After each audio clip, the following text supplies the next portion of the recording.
listening to the Questionnaire. Say that again. You're listening to the Questionnaires. I've just started. Right here, for your ears, for your eyes. The Questionnaire. Get your comic on. Poke it out, poke it out, poke it out, poke it out. So, you fought this guy before.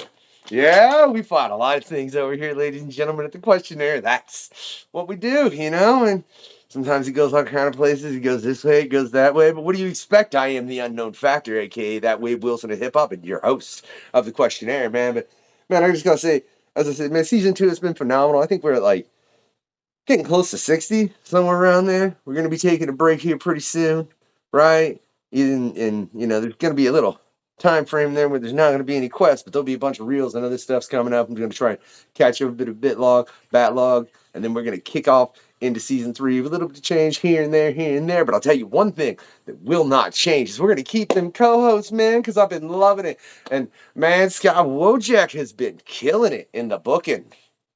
What's going on, Jay? And you probably know more than anybody would want to about what's going on in my life. Oh, yeah. But just out of curiosity, Scott, did you see that dope piece of art that Chrissy got? I did. Did you see the final piece that has a comic book from every creator, every co-host has a comic book, except for, as I said, me and Dave, because we're not comic book creators. I mean, well, yeah, that's I might have to change my choice, I guess, here in the next year or so if that happens, because then I do definitely want it to be my comic. Not that I don't love vinyl, from Doug Wagner, but me and Dave, we picked comics from creators that have been on the show.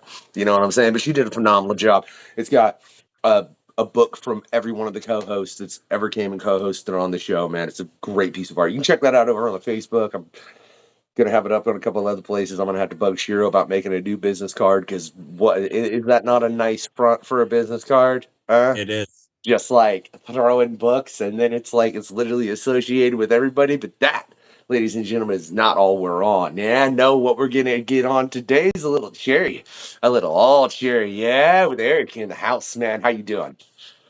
I'm good. I'm excited to be here. Very excited. You did a pre-show questionnaire over here, right? So, and for everybody that wants to check them out, you can go over to the Patreon. All you got to do is be a member of the Patreon. You can check out every pre-show questionnaire for everyone that's ever been on the quest. And let me tell you, it's a lot. And also, it's changed a lot over time. Up to now, it has 3 entirely different questionnaires that I send out. Well, they're not entirely different. They're 3 different questionnaires that have a variety of different questions. Some of them are really, really screwy. Dude, your girlfriend's snake read a book, though? For real? Yes. Again today, too. She was telling me, she's like, they asked about the literacy of my snake, right? I was like, yeah. And she's like, he literally was climbing my bookshelf today. So, yeah. What's it? I got to know what it reads, man. A lot of plant books, which I guess makes sense. He likes a lot of plant books. Books on plants. No comics, though. I know. We got to change that. I know. I got to bring some over, see if it'll read my books. That's all right. All right. So you can even find out about the opinion of literacy of snakes, depending on what questionnaire I sent out to what creator, man. But like I said, the question that'll always be on the questionnaire. Well, I mean, some people might not get it if it's their 3rd time on the show. They might not get this question. I might be like, you don't get to decide what we're going to talk about. I'm just free spinning it because you've already been on 3 times and I know what you got coming out. But for anyone that's their first time on the questionnaire, the last question will always be, what 3 things do you want to discuss most on the podcast? I get very interesting answers. Also, I obviously include this to make sure that I cover whatever the creators got coming up and everything. But I've never had the goal of the questionnaire and what we can learn from each episode. It's intriguing. That's intriguing, man. Because look, my day job is part of the economic art of war that is conducted upon all of us, and I'm truly not a fan of the job that I do, because I know what it is systematically within the system as it functions. It is the economic art of war. It's making it to where things are divided to a level to where people don't get proper pay, people don't get health care, people don't get all of this. I'm fully aware of that with the job that I do. The job that I do just happens to fit the absolute screwy schedule that I have to keep. You know what I mean? Like I can be like, oh, I can't work right now, even though I said I was gonna. Okay, I'll do this tomorrow, right? Like it allots me to do that. So in that, it's a benefit to me, but it's upsetting to me how much, like I said, it is the economic art of war. Now, compare that to, oh man, I'm gonna shoot myself in the foot for not remembering his name. I have a lot of individuals over here, and I have not edited that episode yet. And no. Yeah, all right. Okay. Jason DeHart. We recently had Jason DeHart on, who is a college, or he's a comic book creator. He's also a high school teacher, and he also has a PhD. Now, the main thing we covered during this was the book that he recently did, which was creating, or what is the exact title? Because it's not creating, it's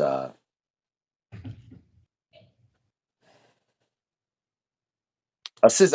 Look, I'm paraphrasing, but it's assisting literacy and creating empathy through comic books and graphic novels. That is not the exact title. When I get it, I'll hold it up and you'll see me and we'll talk about it a little bit more because he just said he's going to send me a copy, so we'll be getting into that a little bit more. Or you can check the past quest with him where we got into it. Now I look at that and I am fully aware, Eric, that and getting that information out and making it public knowledge, like common knowledge, that comic books will assist people with reading and they will assist people in being empathetic towards others in situations that they wouldn't have occurred is so much more of an important task and thing to do and spread than commit and be part of the economic art of war that I am in the BS day job that I have. I would much rather be able to spread the information that comics have a depth to them that I don't think most people will think, because when most people think comics, especially now, they think the MCU or hopefully the DCU, man. I really hope they can do it right. I want a Lobo film so bad that's like That'd be really, cool. yeah, I want a real Lobo film though. You know what I mean? Like if they don't take Jason Momoa and recast him as Lobo, their casting director sucks. Okay, he sucks. You understand me? Because Jason Momoa, if you painted him white and gave him red, or well, a light, a grayish tone, really, paint him the color of Lobo, and then you gave him red eyes, he's Lobo. You got him. Yeah. Right? I mean, Yeah. and this is in no way, shape, or form anything against Jason Momoa. Like, he has the same facial structure as that character. Mhm. Somebody do this. But yeah, I mean, I'm fully aware that in that, man, I think it's far more important, because if you spread that information and people can become more willing to accept that fact, I think it would help the literacy rate definitely within this country and maybe even farther beyond that, because people wouldn't look down upon those things when a kid was reading, and they would look at the kid and be like, oh, well, he's reading stories. He's reading, so he's learning words, and he's reading stories by people that are told with all kinds of different emotions in them. Like I said on the pre-show, I very recently read All-Star Superman, and I was never a big fan of Superman. Fred Kennedy, shout out to you. You changed my heart to the point where I even picked up Absolute Superman, because I was hoping it was gonna be like this real hopeful story, and then I find out from Dave it wasn't before I picked it up. But I had All-Star Superman. That's very much a story of hope. I think that's important. And I think people need to grasp that more and not look at comics as kiddie books, but look at them as literature, because it saddens me how much it's not. And it's funny because let's get real deep. Screw it. I I personally wonder, and give me your opinion of this, Eric, after I'm done with this ludicrous statement. It's gonna get me on a list somewhere. The comic book code was created by the government. Now, if people are reading comics at that time and they're able to make it to where people are reading less comic books, then you have less people reading. And the less people you have reading, the less intelligent people you have. And the dumber people are, the easier they are to control. Thoughts? Do you think the government conducted a conspiracy to make it to where people weren't reading comic books to affect the literacy level in this country? In your country. No, I get it. You guys didn't have the comic book code, though, did you? Pardon me? You guys didn't have the comic book code up there, or was there something similar? Or, well, I guess that would have pretty much I affected... would think we did, right? Yeah, well, I mean, it would have affected the Marvel and the DC and the comics that were coming from here, but I don't know if there was something up in Canada that would have affected Canadian publishers to that degree. I mean, to be honest, and especially this year, I've been reading more stuff like that. It's pretty freaky. I'm 23, and the older I'm getting, the more I'm seeing stuff like that, where it's kind of like, oh wow, what a nice coincidence, or you know what I mean? So I mean, maybe, but it is unfortunate because that's actually something I get a lot at more local markets than I do Comic Cons, where people say like, what reading level is this, or my kids can learn to read from this, which is my books, but they're also a little more child friendly books. When people see Spider-Man or something, they kind of just chalk it up as, like you said, oh yeah, the MCU, whatever. It's not really worth anyone's time unless you're just a huge nerd that loves Spider-Man, right? And I think, like, just I also recently just read the Red Goblin storyline in The Amazing Spider-Man. And I think if you read that story and you don't see the depth of emotion from so many different characters with so many different traits emotionally, I don't... You should read and experience life more, I guess, is what I'd say. Or I really hope that you're young reading it and you're learning from it at that moment. Because, I mean, you have everything from, Parker, Spider-Man, who's just like, I have to do it. I have to do it. I have to do it. To Osborn, who's now got the Carnage symbiote, and he's like, let's kill them all, Like, you see, and everything in between in that comic. So I don't understand how people would look at that and not see it as an asset for, one, just learning to read in general, and two, learning to be empathetic. Actually, and I'm curious of your thoughts on this, because I, at least growing up when I was a kid, I think you may have asked me a question about that. But Bone, I grew up on Bone, the graphic novels, and they're one of the biggest inspirations I've ever had ever. I've been an artist since forever, and when I picked up Bone for the first time, because actually our librarian, this is forever ago, elementary school, they're like, you need to pick a book, and I'll never forget picking up Bone, and they said, that's not a book, and I'm like, it's in your library, isn't it? So they're like, fine. So I took it because they wanted me to pick a book, and I was like, it's here, isn't it? Like, I'm gonna grab it because I liked it. And I read the whole series, and I read the whole thing all the way up until middle school, and I learned a lot from it, not just reading. But it's just interesting because then in my brain, I thought, well, graphic novels would be considered something you can learn from. Scholastic has their stuff, right? But it's just interesting because the first thing they said was, that's not a book. And I'm like, you would literally have it here as an option. I'm going to take it. You know what I mean? That's... And I think it's funny because, the reason Spider-Man it's so relatable to when even when you're an adult, but when you look back and you see him as a teenager going through high school and all of those things happening to him, but then add on the fact that he needs to be a hero. You're like, we all can relate to this outside of the hero stuff. And I think that's why everyone loved Spider-Man as much as they did. Right. Mm-hmm. And I know that there's so many other stories, like the heartache that Batman goes through that eventually breaks him to become Batman. And then it switches. His alter ego is Bruce Wayne, not Batman. Right. Yeah. So, and I think it's funny. Hayden just recently had to do an English project, like last month, and his teacher wanted him to pick and it wasn't a comic that he had to pick, but wanted to pick a novel of kid, like adolescent growing up, right? Like a growing up experience. And I said to him, like, well, you got to find something that he's going to like, because Hayden doesn't just pick anything up and read it, right? And I'm like, oh, Stephen King's new Fairy Tale. Well, Fairy Tale is about a boy who meets an old man who's grumpy and has a pet dog and falls in love with the dog and the man, and he helps him, like, essentially he's a 14-year-old kid trying to help an old man.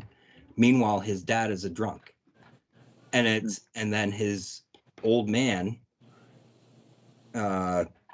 shows him like this fairy tale area, and the kid essentially becomes, an adult from all these adventures that he goes on, right? And I said to Hayden, read that, right?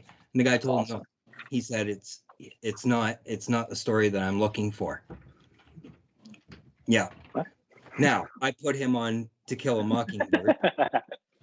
So and I know why he didn't want him to read it. I know it's because it was Stephen King that wrote it, right?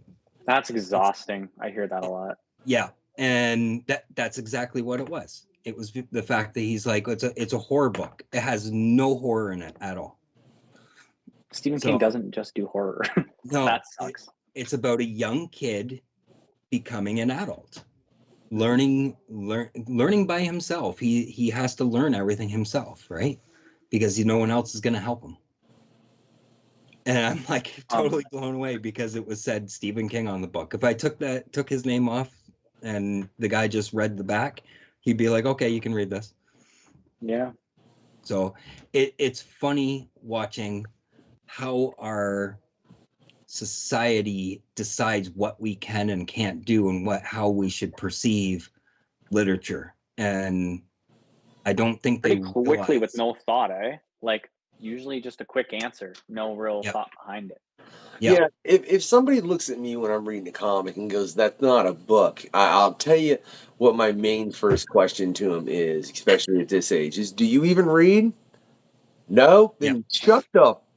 I don't need your opinion if you don't. Like, if you're not reading books, don't tell me what a book is. Otherwise, I'm gonna go get like the thickest edition of The Art of War I can get and smack you upside the head with it, and maybe you'll understand how much it's being used against us socially and economically. Read, people, read. Reading it's part of the problem that people don't read, is part of the reason that it is so easy to use Sun Tzu's tactics against us, both socially and economically, because no one is even aware of them. You know what I mean? Cut off. Like, how do you? I had this whole conversation with somebody recently, and it got real deep, and I don't want to get into all that, but because he got into Epstein and didn't, but. Yeah, I don't know if you guys know the story of Sun Tzu when he was training. I do not remember the name of the emperor that he did this to, but the emperor, he told the emperor, he's like, look, I can take your concubines and I can make them a unit that will follow in sync, in order, and they will do what they're told. He's like, okay. He brought up his favorite two concubines, right? And, okay, have them all do this. Have them all do this. And they're just giggling. I said, have them all do this. They giggled again. He cut both their heads off. You know what? Everybody started to listen, right? Like, everybody started to listen, right? And that is literally what's being used socially to a certain capacity. What's up, Scotty? This is my other co-host. He's like, calm down, man. It's comics, not the art of war. But it is the art of war against comics. That's part of the problem, because it's being used at a level. Because you say you also want to discuss the current place in comics, man, and I look, there are so many things that are being used to influence that as well. I know manga has grown in popularity to a great degree, but that has a lot to do with the fact that it's considered simpler to get into. But also at the same time, you know what? You're not going to buy those things if you don't have the expendable income. And if you're not paying, the more minimum wage becomes less and less and less livable, the less people buy extras, which makes it less likely that they'll buy a comic or a book, which makes it less likely that they'll become highly literate, which makes it less likely that they'll think exponentially. So, I mean, I think it's funny. I think one of the main things that people don't think about that truly affects the comic book market at a great level is the fact that we do not have a livable minimum wage in any capacity. Yeah. Actually, I'm curious. Because you said, like the expendable income to buy comics, and the reason I ask about the present situation of comics is because I've only been in this industry for I think 4 years. I think, but and I'm also young, and I'm in my own little territory, so I like to hear from others what they think.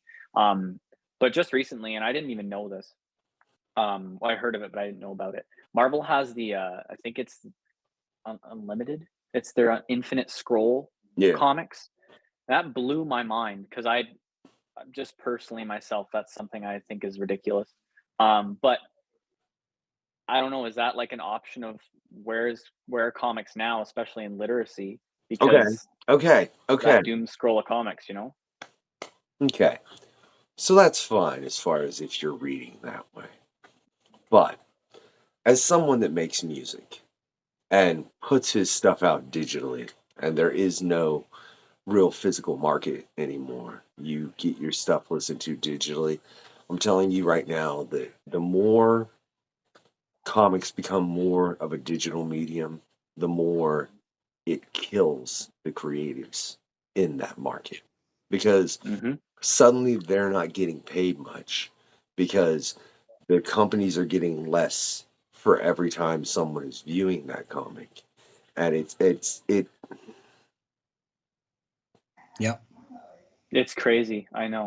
This is one, Eric, that really hurts my head, man. Look, no, I'm telling you, I go to my DistroKid right now, which is what I put out my music through, and just myself, which there's me, there's DKB on there, and then there's Killa Factor, which is me and DKB. But just myself, I have over 1 million plays worldwide, right?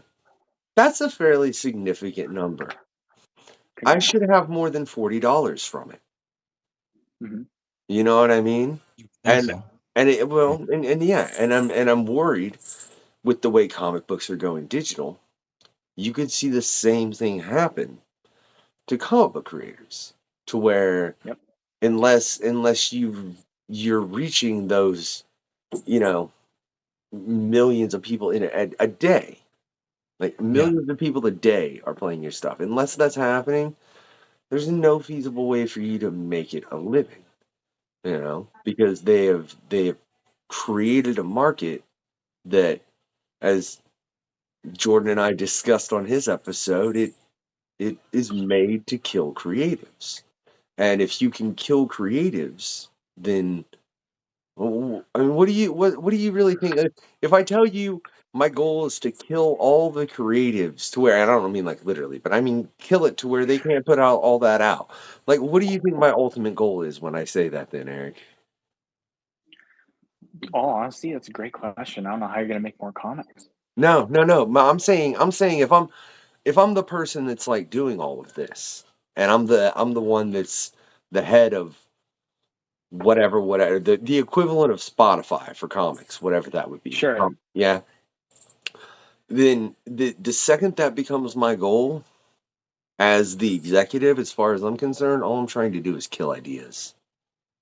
Well, yeah, you're exploiting. It's, you know what? And actually, if you don't mind me jumping in, You're dude. we're talking about this. Hey, wait. No, Eric, you can't speak. I brought you here as a guest. Camera off. Like, for real. I'm muting him right now. Yeah. I'm out of here. I'm out. Big X for the rest of the podcast. Just me and Scott chatting about everything that's coming up. Look, if you guys want to check it out, we just had a great conversation with Jordan Orr. Then we had I'm just going to start, we got the D&D session 3 coming out with Alex. Go ahead, no, but seriously, it's Yeah. it's just, I'm glad that we're talking about this, and that's why I was excited to see what we would talk about today, because I had a podcast just ended the start of this year just for complications, but I wanted to get into art as a whole for this specific reason.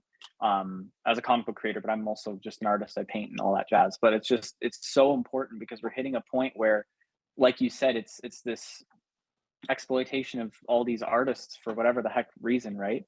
But what's crazy to me, and social media is a big one that bothers me, is this idea of that infinite scroll comic. Great, whatever, you're appeasing to that mass of people who want to read, maybe, or at least just look at pictures to infinitely scroll. But I only see infinite scrolling as not paying attention and just doing something, right? Which is another sad thing to think about, because I've had kids come to my booths to buy my book Overflow, and I've seen them jump. I've had kids jump on the table and grab the book and go, "Mom, this is so cool." And they get to hold it in their hand. It's the coolest feeling ever to see a kid do that. And I couldn't even imagine my book being infinitely scrolled upon by someone who's watching TV at the same time. You know what I mean? It just blows my mind. And I think to add to that, right? Like we're in a generation where we're seeing the short videos. We're seeing our generation lose their patience because they're just looking at a short clip, right? And that's why we have, man, my kids. That's okay. They have no time to sit down and enjoy or actually watch a full movie and understand what it's trying to say, right? Because they're like, oh, well, I'm just going to watch the breakdown of it, right? And I'm like, no, you got to sit down and actually watch it, because you actually will understand and you might learn something from it. Yeah. And it's the same thing with comics, right? Like you said, it's amazing to have a kid come up to your table and grab your book and is like, cereal box time machine, oh my God, right? And opens it up and is like, this is the coolest thing ever. There's a cat that's a dragon, and they're like, I want to get this. The problem is that, to add with what you're saying, Jay, is income, right? Parents are walking their kids around and going, there's 500 people here, you can pick one thing, right? Yep. And so when you do get that sale, when you're at one of your if you're at Toronto Fan Expo and you get that one sale from the kid, and there is literally 1,000 tables there, and you know that the parents are already kind of like, is this really what you want, right? Yeah. And they say yes, it makes your day. Like you could sell one for the day, and it really does make your day, because you know that kid's gonna go home and he's gonna sit down and read it. And it's even better when you get a post on Instagram or on Facebook where it's a picture of the kid, and he's like, no lie, this is the 4th time he's read it, and it's like been 2 days, right? You love that. It's amazing stuff. And I think that's maybe a lot of what you do, Eric, is like me. We're not just writing for ourselves. We want to help young kids progress, right? Because I think writing what we've written, like what you've got with Overflow and that, it's influential, right? For young kids. When they read it, sit down, and they're like, this is really cool. And then the art will inspire, the writing will inspire, and hopefully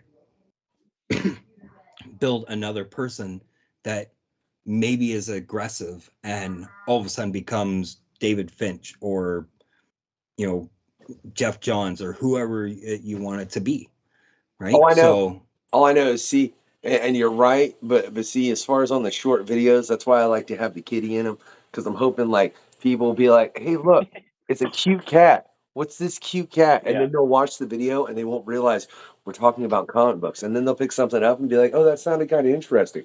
And then they'll be like, cute cat. And I should go pick up that comic book. And I think this is why we're seeing a lot of TikTok stuff being banned. Not just for that, the short video stuff. But I think also because there's some political stuff going on with Yes, that. there But is. yeah, but I think like I'm surprised that they haven't attacked that, and maybe that's what our government wants. They want us impatient and dumb, right? So it's funny. It's like a big circle because we keep coming back to that. Well, and it's because, I mean, it is, like I said, it's the social art of war. You have to, if you want to truly control people at this point, you don't need to have war. You need to control them economically and socially. And as long as you can keep them fat and satiated, that's fine. Now, with that, Eric, what's your thought on AI?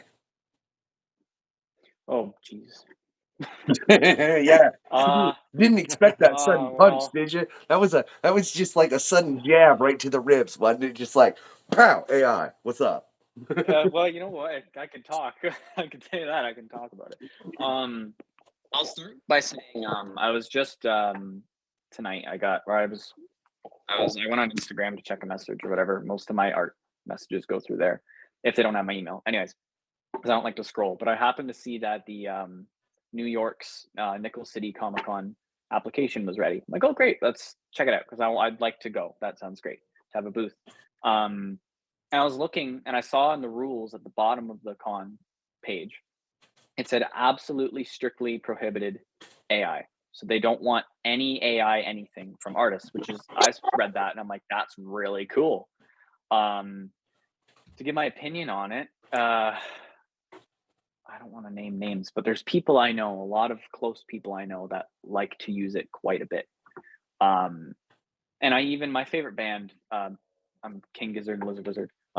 They have used AI once for their album covers. But what's interesting is how they used it. And that's where my argument comes in for it. Because I don't like it as an artist. I don't like it as a puppet for what you do. I know some people have made full comic books with AI, which bothers me so much. The full comic book using AI blows my mind. But when people can use it, I wouldn't. When people can use it as a tool, kind of like you're picking up a pencil, it's interesting to me. This band in particular had AI generated. The album has like a bunch of the band members are mushrooms and lava and pieces of rock and stuff embedded, like their faces are embedded in it. He used AI as inspiration to figure out what that would look like, and then he used it as a reference to draw it himself. That's interesting. In terms of what most people are using it for, it's just exhausting. It's really exhausting. I'll never forget when I saw that article, I think it was last year, that said someone fully made a book out of AI, and it's crazy because we're hitting this point where just like how a cat can reel you into a video, or I don't want to read a comic book because I can just pull something up on my phone and doom scroll it and not even know what the story was. Art has hit this point where it's not art, it's just fun to look at for a couple seconds. And it's free. Wow. It's crazy. And then some people can profit off of it because of how quickly it can be done. As another quick side tangent, my books have all been digitally drawn up until now. It's just, as a graphic designer, it's how I started, was digital art. And just this year, I think especially because of AI and meeting so many amazing people, amazing artists, I was like, I want to try brush and inkwell. I just want to dip a brush and draw. And it is the most satisfying thing I've ever done. My art looks a million times better, and my skill has not even changed that much. And something like that to then compare to like an AI created artwork, I don't know. It's like night and day to me. Yeah. No, I understand that. It's because AI will never be able to replicate truly the stroke or pen of an artist, because it is drawing pieces. Because I mean, firstly, let's just get into like it's theft and whatever. We're just gonna gloss over the fact that it's theft and that's terrible. We're just gonna right over that. I'm not saying it's not a terrible thing, but it's been covered on the show and we're just getting past that, right? Gotcha. But so it's picking pieces though of people. It's not someone actually sitting down and going line by line by line. Like this piece, like you can watch this piece right here get drawn on the show by Mike Cruz, right? Like because he drew it live on I the can show. tell. That's awesome. It's been there ever since I got it, man. That's where it'll stay.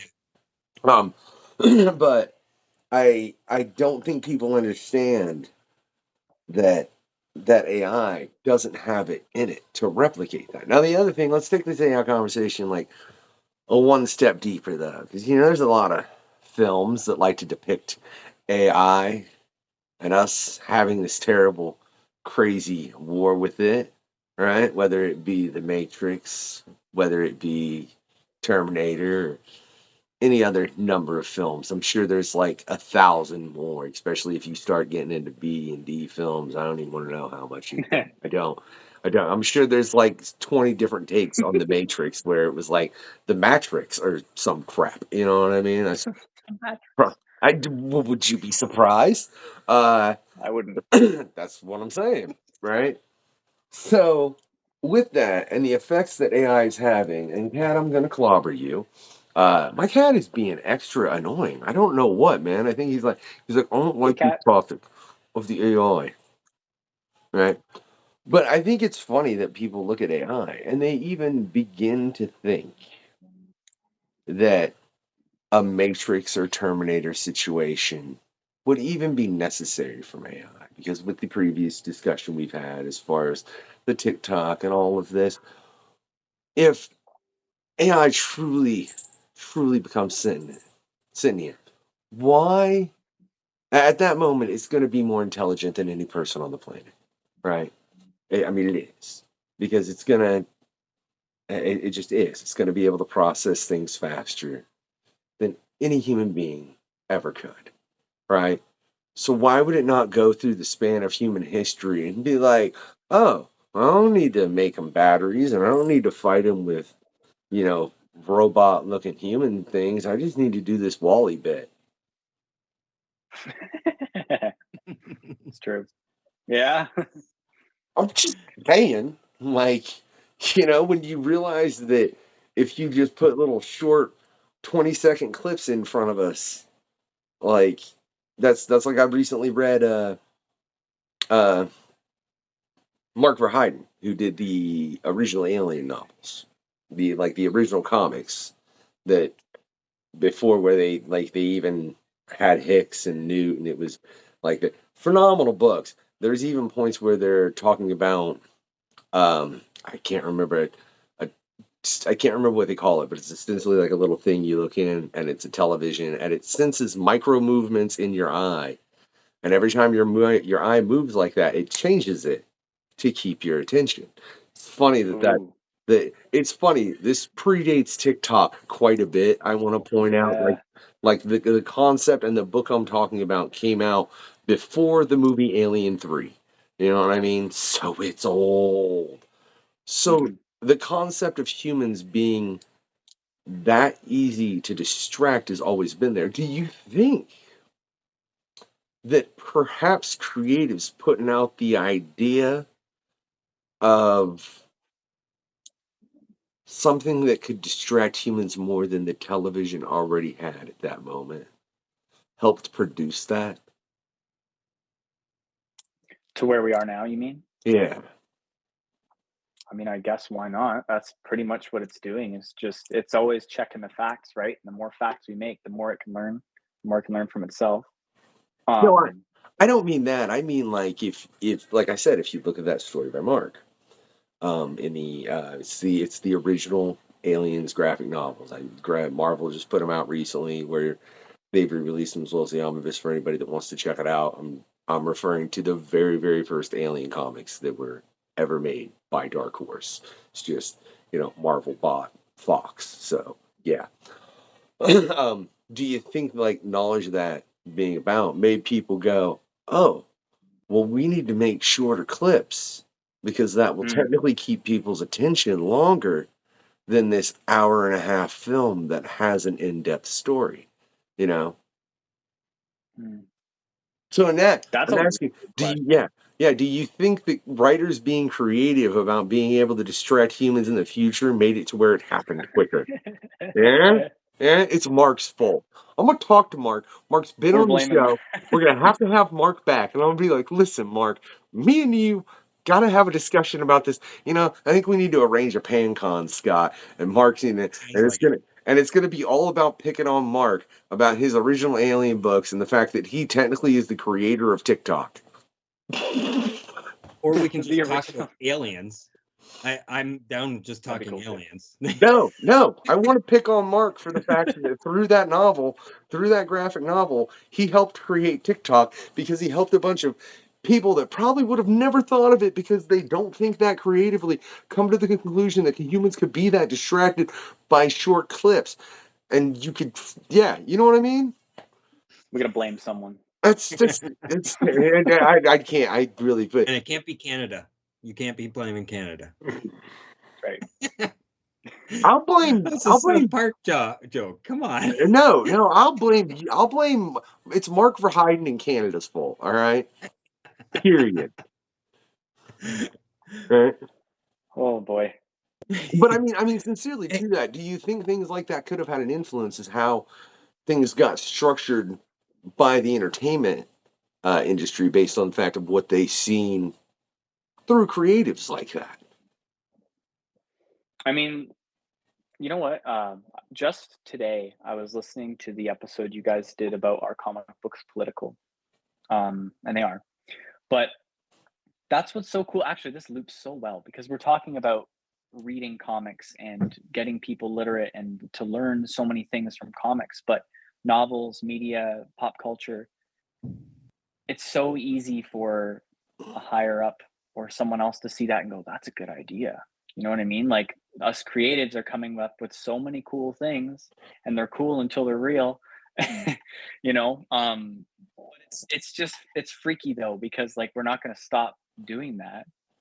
But like you said, comic books are political, media is influential. It's just how it is, right? Let's take it one step deeper. All this crap is Jeez. Star Trek's fault. All of it. Because if it wasn't for the little communicator, because let's be honest, that's where the cell phone originates from, is the idea of a communicator, and they pushed it farther and farther until, you got this little square computer in your hand that is 1,000 or more times more powerful than the first computer that was ever created.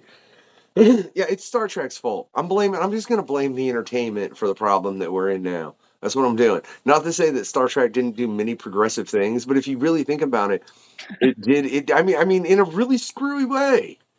Yeah. Without that creative influence and somebody thinking about that creatively and putting it in some engineer's head that, ooh, that's a good idea. Let me see if I can make it real. Without that initial thought, dude, you don't have TikTok without cell phones. But what's interesting is because it goes back into the attention span too, is it's really cool that what could have been considered magic, right? These electronics becoming a reality is so cool because it happens. It's great. We've advanced further, but then everyone's got it and we're not satiated. We got this phone and I want more, right? Or, oh yeah, we got these amazing films, amazing comics, amazing art forms. I want more, but quicker. And I want it now. And, like we get something that's truly remarkable and truly beautiful and truly influential until it's just old news and we need something faster. It's wacky to think about, but I think that's why we're at this part of millisecond clips and infinite scrolling comics. Is just we've I don't even know, we haven't capped ourselves yet, but we're hitting a point where we're feeling like we're just capping ourselves. I don't even know what we do at this point. For everybody out there, go subscribe to the Questionnaire TikTok or, follow me on Instagram. I put out all kinds of reels. Well, I mean, we're already starting to see it. Elon Musk has been talking about it for years. He's talking about a chip that gets implanted in the back of your skull that instantly downloads information, and you don't even you just think about it and it's already sending you the information you need.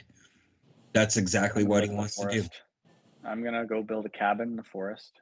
I'll never leave. Yeah, stay in a cabin. Yeah, but I know it is a very scary world. Yeah, no. Eric, you can build that cabin all you want. If it reaches that point, you being in that cabin, you'll be good for maybe 10 years before there is something that you have to deal with that is an outside source that came for you because they didn't like that you weren't part of the network. Because let's be real honest, it'll become be part of the network, and that's the point where it worries me if it does get to that point. And you've advanced AI to the point where, like I said, it is conscious and is fully aware of itself. That why? Look, man, it's Ultron. Like if you create a robot and tell it to protect humanity, at what point does it go? Well, humanity is humanity's own problem. So apparently, to protect humanity, I need to eliminate humanity. That is the only way to protect humanity because it inflicts damage upon itself more than anything inflicts damage upon it. Yeah. Great. We're all gonna die. That's the conclusion we've come to here. Podcast over. I'm giving up comics. I'm out of here. No, don't give up comics. We do. No, I can't. Yeah, but That's the other thing too, is the persistence of the person. Because I don't know. I don't think. No, I know. I would never give up anything creatively, despite the impending doom that this podcast has brought upon creativity. But also the fact that this podcast can uplift creativity with that, because it's crazy how persistent we can be. And I mean that's true. Oh, go ahead, Scott. No, I was gonna change the subject on this. Oh, what I just because you're right. We'll do that after I state this then, because you're right, Eric, man. If you look through all of the shows we've had so many great creators on. You can find out so much about their works. You know what I mean? We've had great pan cons and discussions, like the one we had most recently, which is Are Comics Political?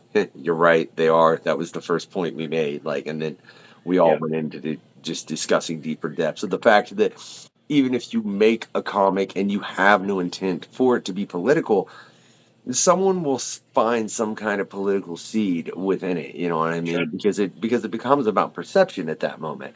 So I think that's. I really think that's part of the problem, man. Is just people don't read enough and they are not perceptive enough, and people are too prone to be distracted by the things that those above them want them to be distracted by. Scott, change the subject. All right. So you were saying you started about 4 years ago? Yeah, 3 or 4 years ago.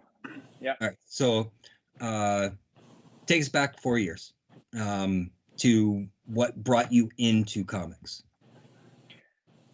Well, you know what? 4 or 5 years ago. Holy crap. I'm just trying to remember. I swear anything before that I blacked out. But what happened was I've been an artist my whole life. A lot of people, believe it or not, have told me to give up pretty quick. I had a lot of, my family is supportive, but a lot of people that I knew, even people close to me, kind of heard I wanted to be an artist and they just kind of laughed or they shrugged it off, whatever. But I continued further, whatever. And I remember when I was first, you're in high school and you're like, you got to figure out what you're doing now. You need to figure it out. And I'm like, I'm an artist. I don't know what I do. And I thought, well, I could do graphic design, but I really want to be a comic book artist. This would have been much longer than 5 years ago. But everyone told me comic artist just wasn't worth it, whatever. So I caved in and I stuck through graphic design. I'm glad I did. But I ended up going to school in London because I couldn't figure out what college I wanted to go to. I went to a post-secondary program that got you to try all different kinds of mediums of art.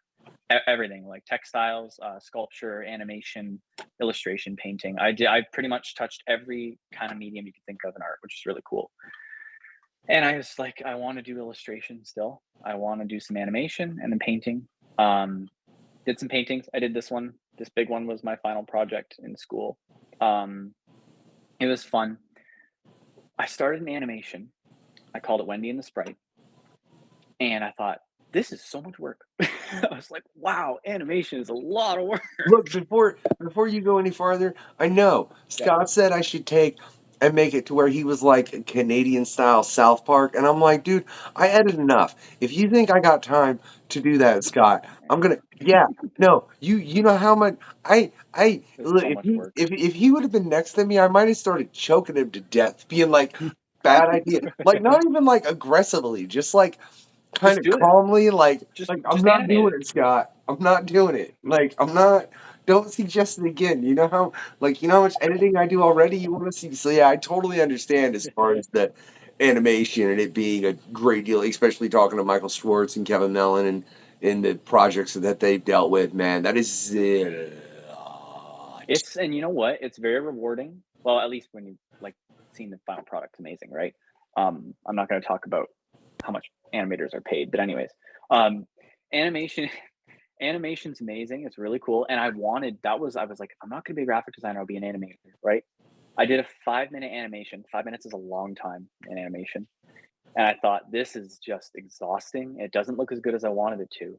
And my teacher came out to me and he said, what do you want? And at that whole point, everything I wanted, people kind of just pushed away.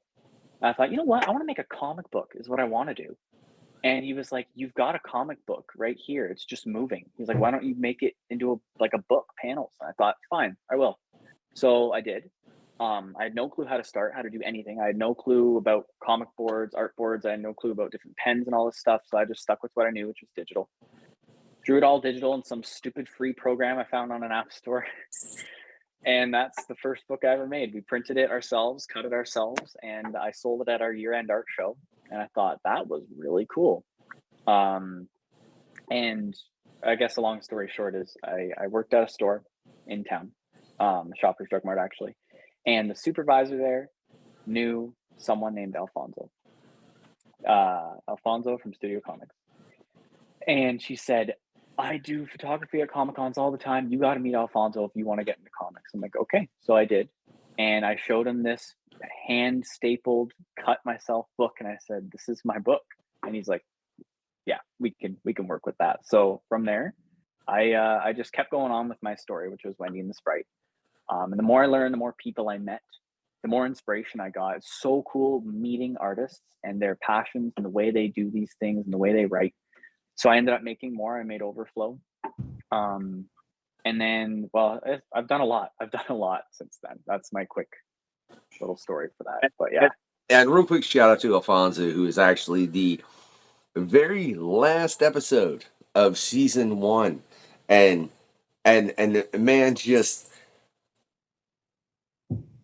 we've had a lot of individuals on, and you can see the love that they all have for comics. But his is like when he looks at comics, I swear it's like Tony Stark looking at his kid. I love you 3000. You know what I mean? Like because you can just sincerely feel that man's love for the industry and the art of comic books. Mm-hmm. Yeah. And Eric and I both can attest to how he is at shows. That's what he's like at shows. He's goes in it. Yeah, and it's not just that. Like this is a shout out to Studio Comics. Alfonso will grab you by the shoulder and take you. I'm sure he's done this with you, Eric, where he takes you to people that you would never meet, or tries to introduce you to more people to help you to progress and get bigger, right? And I think he looks for people that are energetic and that want to progress themselves. And I think he gravitates towards that, and he eventually just grabs a hold of you and he's like, let's go. And and you're in. Yeah. He'll be like, Roxy, watch the table. We'll be right back. Right. And that's Alfonso. And that's why so many people go to Studio Comics to get their books printed. I gotta say, I love that too, because like I said, I love the networks and the love that you see between creators, man. I mean, I even know from doing this show, there are people that are working together that met through the questionnaire, which is crazy to me. Yeah. It's crazy. Yeah. It's awesome. I'm like, here are people working that didn't know one another because I run this show. My God, that's crazy. Subscribe to the Patreon, y'all. It's just $2. Good plug. That was quick. That was smooth. You know, right? I'm saying, or just be a member for free. You'll see all the pre-show questionnaires and all the other stuff I post, and maybe after like a month, you'll be like, dude, I'm gonna pay $2 and see what other chicanery is on this thing. Look, the chicanery on the pre-show or the pre and before and after the quest. Sometimes I say things I shouldn't, and that's all I'll say. Oh boy. As long as I don't lose a job over it. I mean, I know, dude. I cut that bit.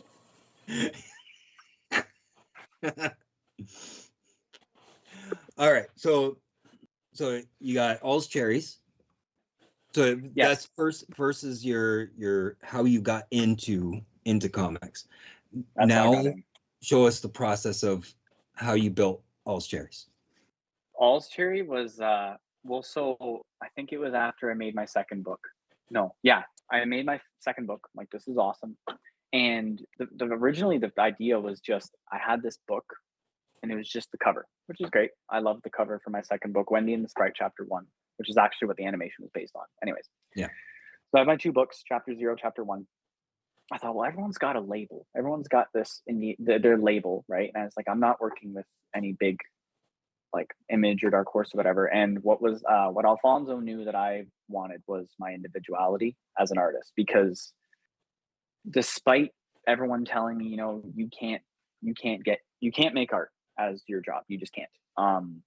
Because of that, I have this really strong, like, I need to be me, and I can't let anyone wreck what I have, because I've gotten this far and no one's taken it away from me. So I thought, okay, I'll make my own little label. Why not? I'll throw it on the front. No clue what to name it. I was with my best friend. We were hanging out. And I don't know, someone said my name when they saw me. My last name's Hungarian. It's Olcsvary, and it's pronounced Olcsvary. But no one can say either of them. That's why. My whole life, everyone is. That's why I didn't try, man, because I butcher last names over here, and I'm like, I'm just going with Eric. Well, like his name's down in the description, and there's links to all his stuff if you want to check it out. But I'm not saying it. So the other thing is too, at the time I had, and I still have, my art account, which is, I'm such an idiot. I don't know why I did this. It's Olcsvary Art is my freaking Instagram. No one can even say my name, let alone spell it. I know, I was so stupid. So my friend's like, if you're making a label, you got to name it something people will remember and they can spell. And I thought, well, I don't know what else to do aside from personalizing it. So I had all these fun names, whatever, Eric Art Studios, whatever, stupid names. But everyone kept screwing up my last name. Olcsvary, whatever. Someone ended up calling me Olcscherry. And I thought, that's a fun idea. Why not? So I decided to play around with the idea of like cherries. And my favorite color is pink. So I thought, screw it. It'll be cherries, pink. And I don't know, that's it. So what's nice about it though is from my graphic design background, I could properly brand that with the color scheme. A simple logo, a name that sticks, especially if you want to know my name. You now have both. It's Olcsvary, Eric Olcsvary. I don't care if you say my name wrong now. And I've had people compliment that they remember it, right? They remember what it looks like. They remember the name. And if they don't, they remember the giant banner I have that says a Wendy and the Sprite. And they're like, oh, it's the Wendy guy. So I'm like, great, I've got 2 brands. That's perfect. That's how it started. But what's interesting is I'll never forget my first time I was at London Comic Con. I had Olcsvary going, and I thought, I can make as many comics as I want, but I don't want to just limit what I have now learned, right? Because I've had a lot of people come to my booth saying, Olcsvary, what's Olcsvary? How do you make comics? I've always wanted to make a comic. How do you do this? I thought, why can't Olcsvary be something that can help people? They don't need to sign their life away or their artist card to be under this label. They can simply work with me because I can show them what they may not know, which, for example, and introducing them to Alfonso, teaching people how to make a comic at all, right? And that's how I started making those anthologies. It was actually Alfonso's idea, but what Olcsvary does now mostly is I make annual anthologies, usually 1 or 2 a year. And as many people as I meet in a year, I call them all up and I'm like, all right, we're making a big book. Let's go. Whoever's in, let's do it. And that's what we do now. And like you just said, the questionnaire, you've had people meet because of it. I've had Olcsvary's anthologies. It's the same thing. People are like, I've never met this person, or oh, I got a job because of this book, or people are recognizing the book because of you, or vice versa. And it's the coolest thing ever, because I'm like, I'm just making books. Yeah. But that's awesome. That's great. I'm glad. And that's pretty much it. Is this, I don't know, artists got to stick together, you know? It's awesome. Well, I think that's huge. Go ahead, Jay. I mean, I was just going to say you make a valid point as far as artists needing to stick together. And I think it's vital, because a corporation isn't going to stand for the artists. That's obviously clear. I mean, I think it's been made abundantly clear overall. Like, the artist is the special thanks. You know what I'm saying? I mean, Yeah. shout out to the Penguin for giving special thanks to the creators and everything, but you get the special thanks, and that's all you get, even though without you, none of that ever existed. So it's an odd thing. I mean, I understand they weren't involved in the actual production of the show and what went into that, and I know that's a great deal, but I'm sorry. Look, the caterer is important. The person that created the character is way more important than the creator, or the second-hand grip, or the second assistant to the director. Or I'm sorry. None of these people are as important as the person that actually created the characters that these people are based upon. Yeah. And I think it's sad that within comic book creators, the only one that I can think of that hit that level of fame, where it's like, no, you can't go nowhere now because people will surround you, is Stan Lee, and he only did that because of the MCU. There's not another example of that, period. Like, the biggest names in the comic book industry could pretty much walk wherever, and they're not going to have that mob around them, even though they are responsible for creating some of the most impactful things in pop culture right now. It's sort of sad, Eric. I wish there was a way to change that. That's why, and I think, I wonder what's your opinion on this, as far as, do you think that has a lot to do with the fact that a lot of creatives are very introverted? They're very much, they want to keep to themselves. They just want to do their art, and then their art gets put out, but they don't. They're not the ones to put their face out. They just put the picture of what they did out.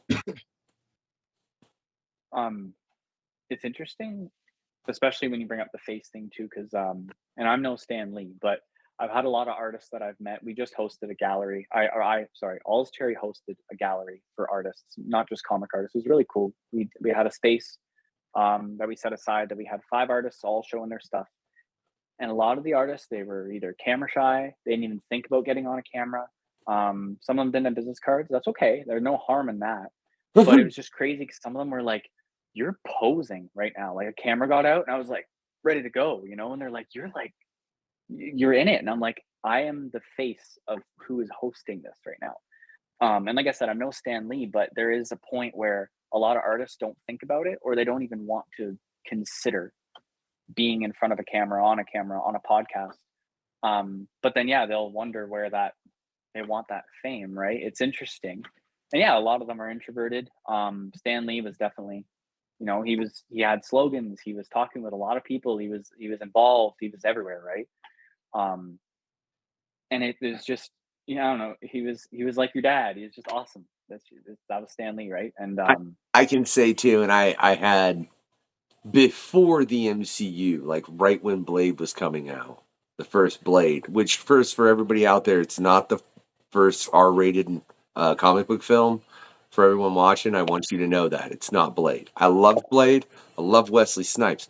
I literally have the foam, like, thing that he throws, the disc, back here in my, like, I could literally grab it, that I got at the same Wizard World that I met Stan Lee at.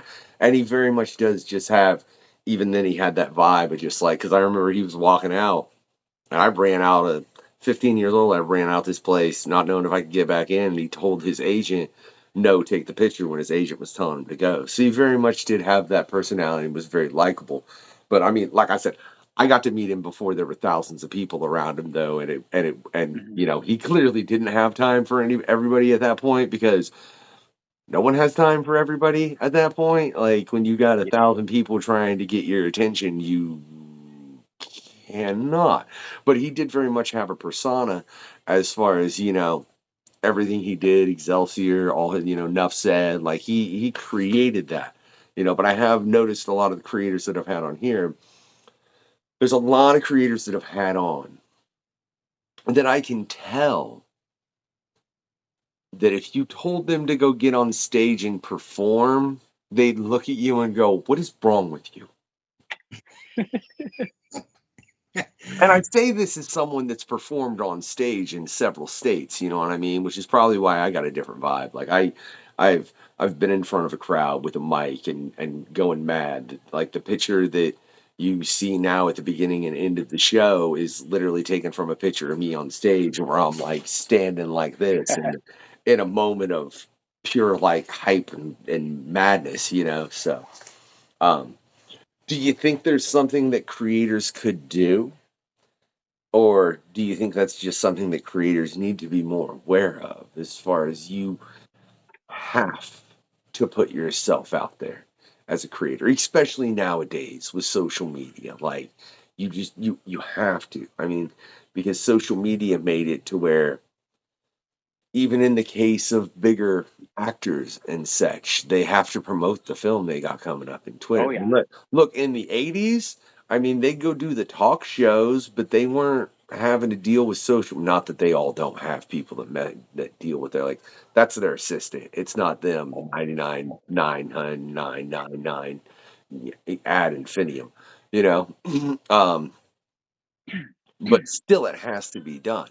So you think there's something that could be done to either make it to where that's not so necessary, people focus more on the actual art, or make it to where it's more commonly accepted by the artist, and somehow people are just more willing to just throw it on the table and be like, there it is, look at it.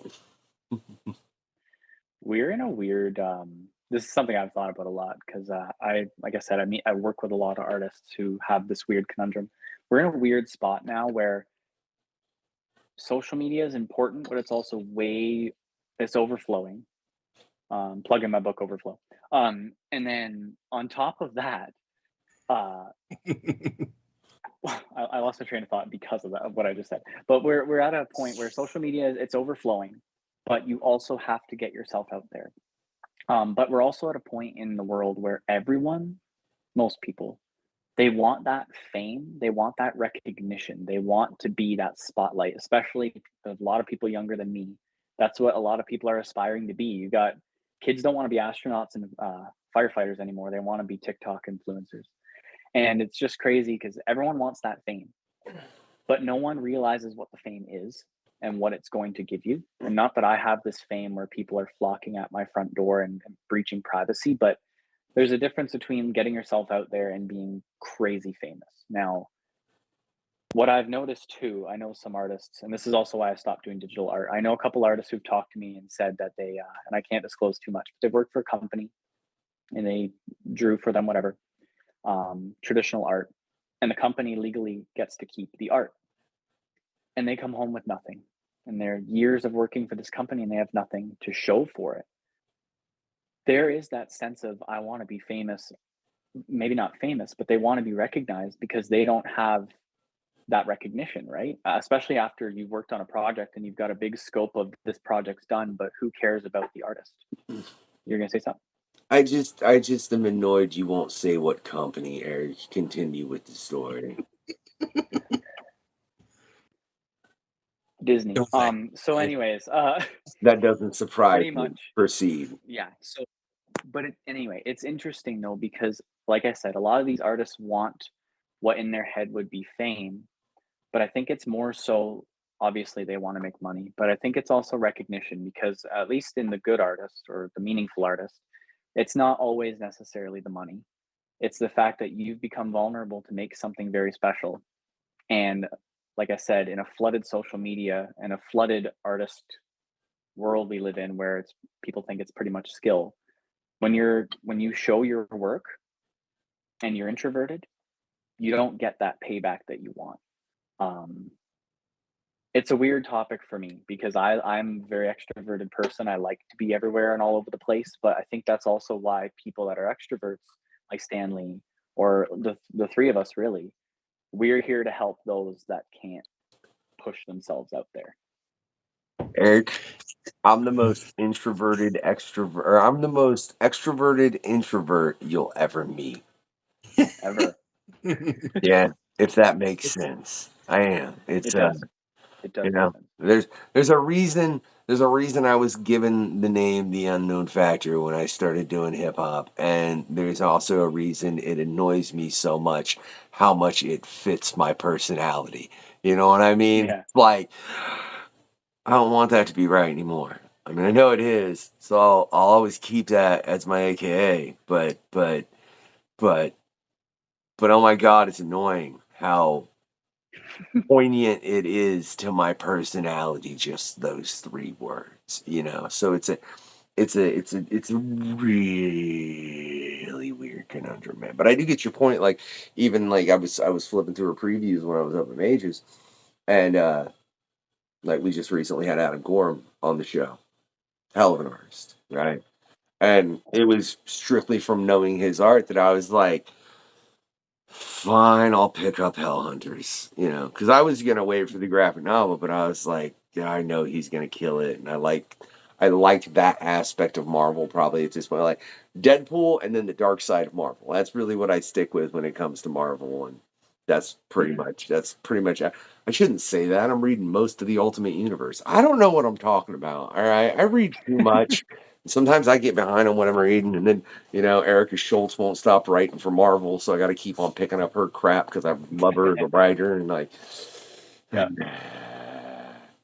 Never mind, man. I don't even know what I'm all reading, and I am way too tired. And Scott asked a question.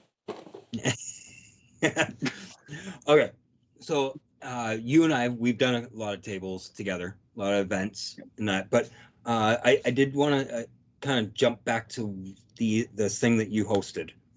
The gallery? First off, yeah. So first off, where did you have this? This was in St. Thomas.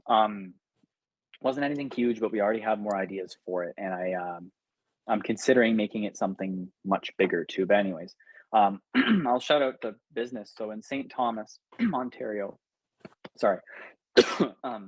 Thomas, Ontario, there's a cafe called Streamliner's Espresso Bar. My girlfriend and I happened to go there for coffee, and we found out that the people who own it have their own roastery, their own shipping company, and their own cafe specifically for their own grown and ground beans. And that's why it was so good. I was like, wow. So at the time I was making the second anthology, so this year, and I said, we want people in the book. And this isn't just about supporting comic artists, it's about supporting artists. And what you're doing with this coffee is artistry. And I asked them all about it, and they said, coffee is what makes a community. You know, the idea of going for a coffee or getting a bunch of people for coffee or going to do community events for with coffee. I'm like, that's great. I said, I want you in the anthology because that's just amazing. Since then, I've done paint nights at their cafe. They have a really big space. It's nice. A couple of hosted community paint nights. So I did some fun like Halloween paint along with me. Did some little markets. We're doing another one at the end of this month. And they said, Eric, thank you for coming. St. Thomas is an hour from me where I am. They were like, thank you so much for taking the time to come to our cafe. Is there anything else we can do together that we could host? And they said, could we do a little art crawl thing? And I said, a little gallery of a bunch of artists? They're like, yeah. And I said, well, the nice thing about doing what Olcsvary does is I've met so many people, and yes, they want to join in on anthologies and collaborative books, but they want more, right? And like you were talking about, was this not necessarily fame, but when you got a connection that can get you to do things like come to Comic Cons or make books or meet new people, it's exciting, right? And it's influential. So I said, let's just get a bunch of Olcsvary artists and run a little gallery. So I hosted a gallery in their like back room space they had renting at the cafe. So they have two entrances, one in the front and back. So front goes to the cafe, second goes through the gallery to the cafe. And we had so much traffic. Some people have never done like a booth before, so that was their first booth they'd ever done. And I know some artists, that was their first time, and they thought, Eric, I want to go to Comic-Cons. Can we do this? So I'm like, yeah. And then I had painters too. So we had some acrylic and oil painters from around there, like in the local area. And they set up to put them on the walls. Some people made sales. It was really cool. Something I want to do again very soon. Well, and I think this is really important, right? Because there's a lot of local comic shops that literally roll out the red carpet for virtually anyone, right? Unfortunately, there's the Hero's Tale that's closing. I think it's closing tomorrow. Yeah. But then there's, Gotham Central, there's Freak Show Comics, there's Studio Comics, like there's LA, I think LA Mood. LA Mood. Yeah. I love LA Mood. They all roll out the carpet, right? And what a lot of companies, local comic shops, don't know is that you don't know who is going to be. Someone might walk in the door and say, listen, I'd like to set up my table and do a signing. I'm from town. I might like to set up my table. A lot of these people don't know that there is a very slight chance that you're looking at the next big name. And have you ever ran into anything like that where you kind of get turned down, just kind of shoved off to the side? Or I'm just curious how your reaction is to it. To like the possibility of someone truly influential and big coming to something like that? I'm talking more being turned down. You have the we're too good for you, you're a nobody, move on. And you know what?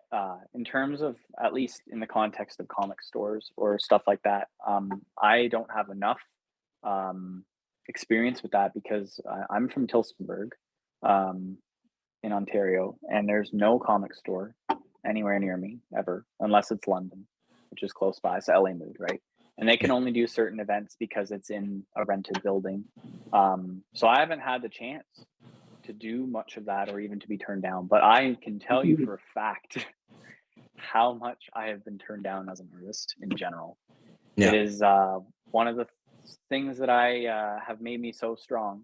This has been the questionnaire. Actually, where's the link? Thanks for checking out the questionnaire. In the link below, yeah. This is I will drop it like it's hot.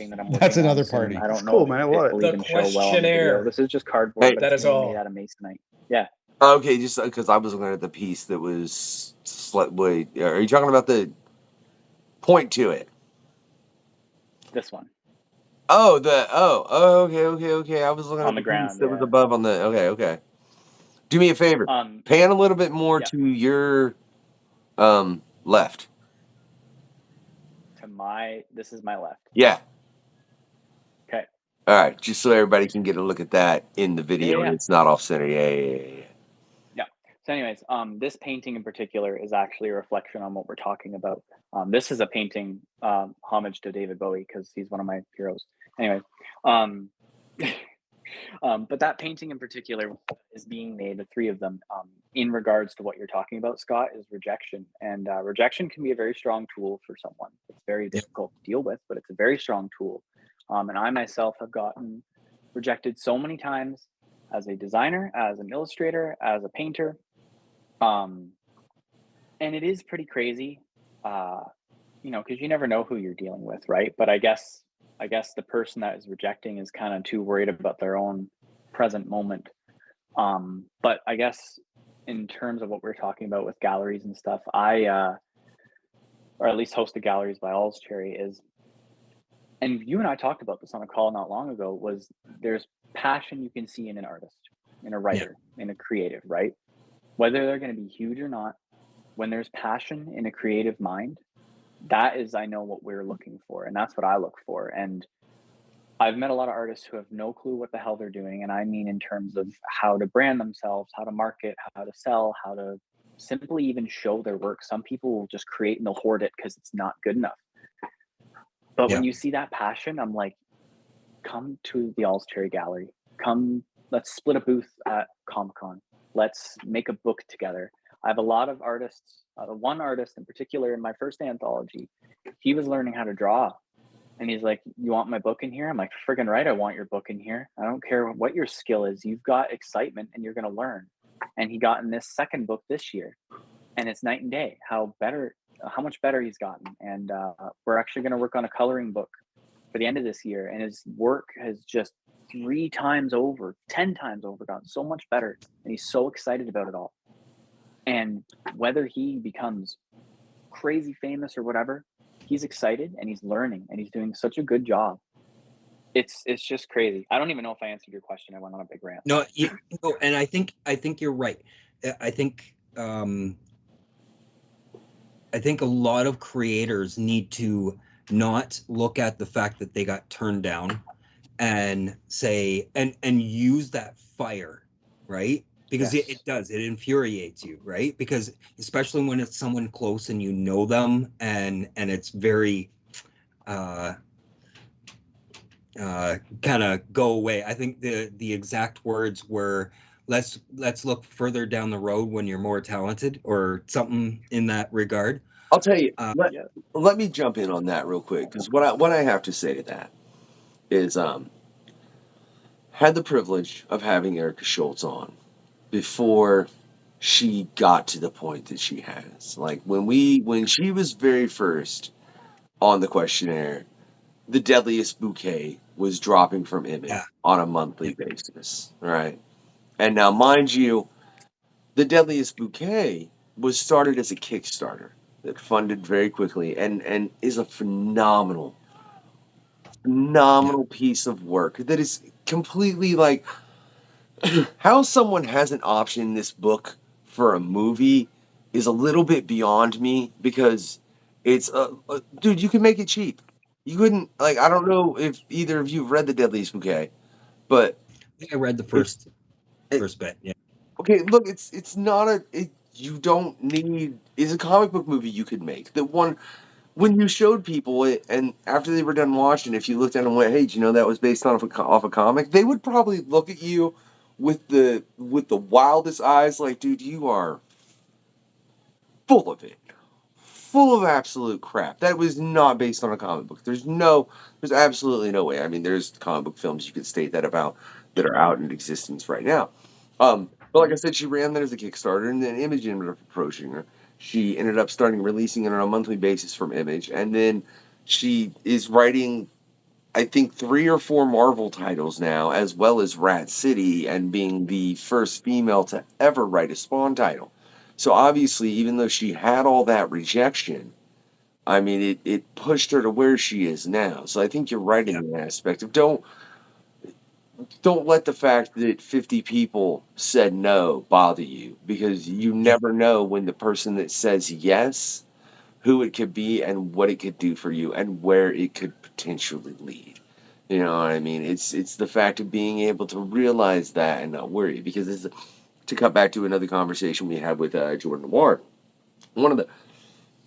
it's funny, I swear, really. I think people are seeing that last question on the Questionnaire, and they're kind of looking at things, and it's like, oh, I can put whatever I want, and he'll just go into it. And I'm like, yeah, that's pretty much the case, man. You can put whatever you want, and we'll go into. Well, I'm gonna take that statement back. There's certain things I'd look at you and, like, there's certain things if you put there, I might cancel your show, to be real honest. You know what I mean?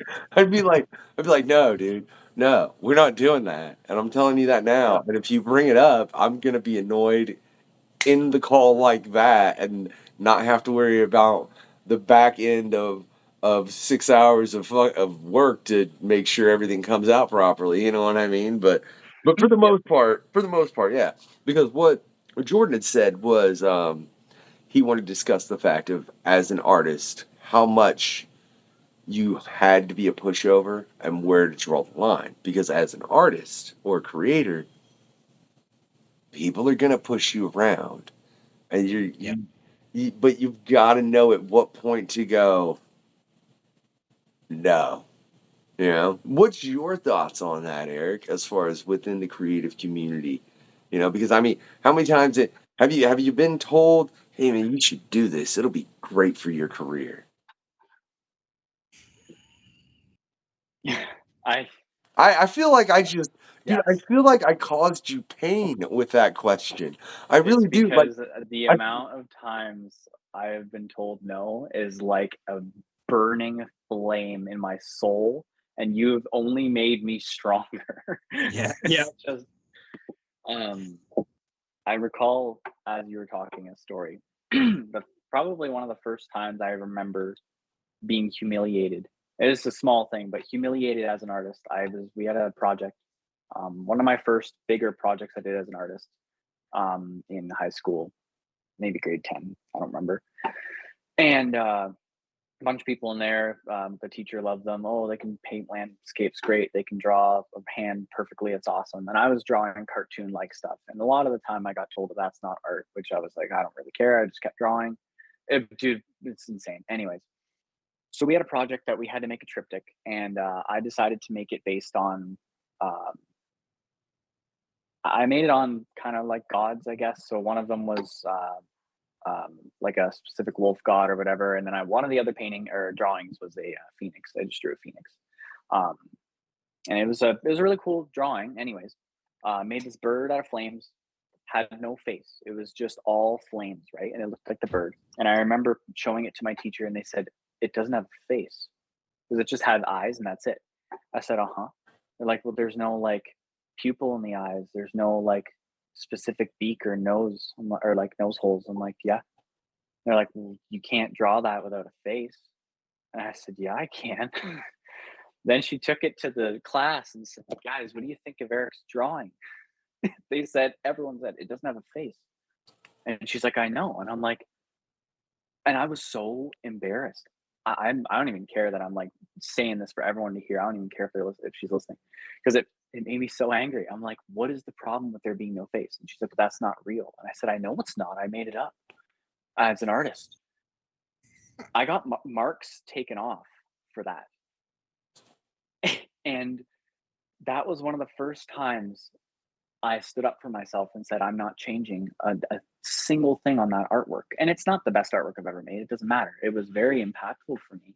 I would hope not, dude. Wait. I would hope not. You were in the 10th grade. If you haven't progressed, you should really quit. I'm just saying. Right? But anyway, at that point, I was still learning quite a bit. And when I was told I couldn't do that and I was getting marks docked off for it, I was like, this is just ridiculous. I don't even care. So I finished it. It's just high school. It's not a big deal, but it blew my mind that the teacher and the whole class were like slamming me for not putting a face on this phoenix. Anyways, I've had people tell me, you should do this, you should do that, you shouldn't do this, you shouldn't do that. And there's advice you can take. There's people that know what they're talking about. My friend, my best friend actually is way better at business than I am. And some of the things he says, I just throw right in the garbage. I'm like, you got a point, but no. And I throw it away because there are certain things. People don't know your direction. People don't know your passion, and people don't know what you're going through. And I love my best friend, but he is a businessman, not an artist. So some of the things he says to me in art, it's not going to work. Throw it away. Or I have some people say, draw a face on a phoenix. And I'm like, this isn't your art. This is how I see it done. Look, have to. We have to touch on this story, and then I'm going to get you to answer the question that I actually asked that you totally didn't, because I think you. But that's fine, right? But we got to touch on this for a minute. I swear, Scott, I didn't tell you, but when this started, my brain thought, man, I'm really tired. We're going to keep this to an hour. That didn't work, right? But whatever, right? So back into this discussion with the teacher, right? So, firstly, you want to say that cartoon art isn't art, all right? Like, look, I watched you No, physically. no, I think my problem convulsed with it that. is, and you know what? You're only 21, man, so you probably can't relate to what I'm about to say. You might be able to. I don't know. But I think part of something that has affected the comic book industry negatively and artists negatively, and the opinion of art and so many other things negatively, is most people don't get the Sunday paper anymore. And what came in the Sunday paper? Huh? Huh? That, that, that nice big, the big thing of comics. You know what I mean? Yeah. Where it was like the Sunday edition of comics, where it was like, a page or two, and it was just all these different stories. So, firstly, lady, whatever your name is, that's art. Do what the Rock said. Do what the Rock said. All right, y'all know what the Rock said, right? He said, "You take that, turn aside with, yeah, right. Do what the Rock said, right." As far as somebody trying to say, "Oh, it doesn't have a face," then how? And this was an art teacher. Yeah, well. Okay, wait. So this was an art teacher. Was. Okay, this was an art teacher. You're 21. So you said you were in 10th grade. That would have been a total of, what, 5 years ago? 5 years ago. Right? No, I don't. Anyway.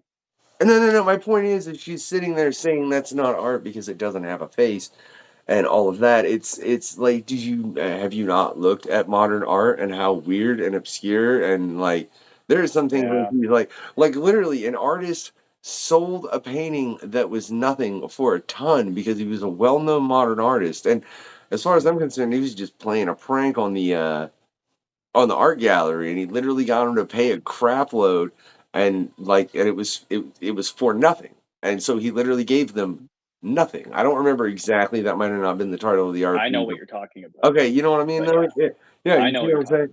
And that was modern art, and people were like, "That was brilliant." I'm like, "No, that shows you how what do you mean that was brilliant?" Yeah, it was brilliant that he ripped off a bunch of people that probably don't truly appreciate the art or the artist. Okay, I'll give you that aspect of it, right? But as far as for the overall culture of things, do you not understand the negativity of that one man and the impact that he just had in doing that?